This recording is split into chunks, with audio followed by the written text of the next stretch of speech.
அப்புறம் இந்த மாதிரி உங்க வீட்டுக்கு வந்து பாத்தீங்கன்னா பேஸ்கெட் தேடிட்டு இருக்கீங்க அப்படின்னா இந்த மாதிரி பேஸ்கெட்ஸ் எல்லாம் ஜஸ்ட் வந்து 99 ருபீஸ்க்கு நிறைய கலர்ஸ்ல வச்சிருக்காங்க. கண்டிப்பா உங்களுக்கு தேவைப்படுச்சுன்னா வாங்கிக்கோங்க.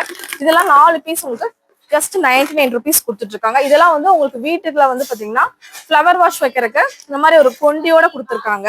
இதெல்லாம் பாருங்க 1 2 3 4 5 6 பீஸ் இருக்கு. ஜஸ்ட் 99 ருபீஸ் மட்டும்தான். இதெல்லாம் வந்து 4 பீஸ் 99. ஹேண்ட்லிங்கோட உங்களுக்கு வந்திருக்கு. ரொம்ப கியூட்டா இருக்குங்க இந்த கலெக்ஷன்ஸ் எல்லாமே. இதெல்லாமே வந்து கண்டெய்னர்லாம் 6 பீஸ் அவங்க. இது மட்டும் இல்லாம இன்னும் நிறைய கலெக்ஷன்ஸ் இருக்கு. நீங்க நேர்ல வந்தீங்கன்னா பார்த்து பர்ச்சேஸ் பண்ணிக்கலாம். இதெல்லாம் ஆயில் கேன்ஸுங்க. இதெல்லாமே 2 பீஸ் 99 ருபீஸ் கொடுத்துட்டு இருக்காங்க. இதெல்லாமே 4 பீஸ் உங்களுக்கு 99 ருபீஸ் கொடுத்துருக்காங்க. நீங்க வீட்டுக்கு எந்த மாதிரி ஆர்கனைஸ் பண்றீங்களோ அந்த மாதிரி பண்ணிக்கலாங்க. இதெல்லாம் வந்து சிங்கிள் பீஸ் 99. இதுவுமே உங்களுக்கு சிங்கிள் பீஸ் 99க்கு நல்லா உங்களுக்கு பாத்திரம்லாம் கழுவி போடுறதுக்கு அந்த மாதிரிலாம் யூஸ் பண்ணிக்கலாம். தண்ணி வந்து ஈஸியா வந்து பாத்தீங்கன்னா வடிஞ்சிருங்க. இந்த மாதிரி நிறைய உங்களுக்கு திங்ஸ் இருக்கு. நீங்க நேர்ல வந்தீங்கன்னா இன்னும் நிறைய பார்த்து பர்ச்சேஸ் பண்ணிக்கலாம். ஆன்லைன் கிடையாதுங்க, டைரக்ட்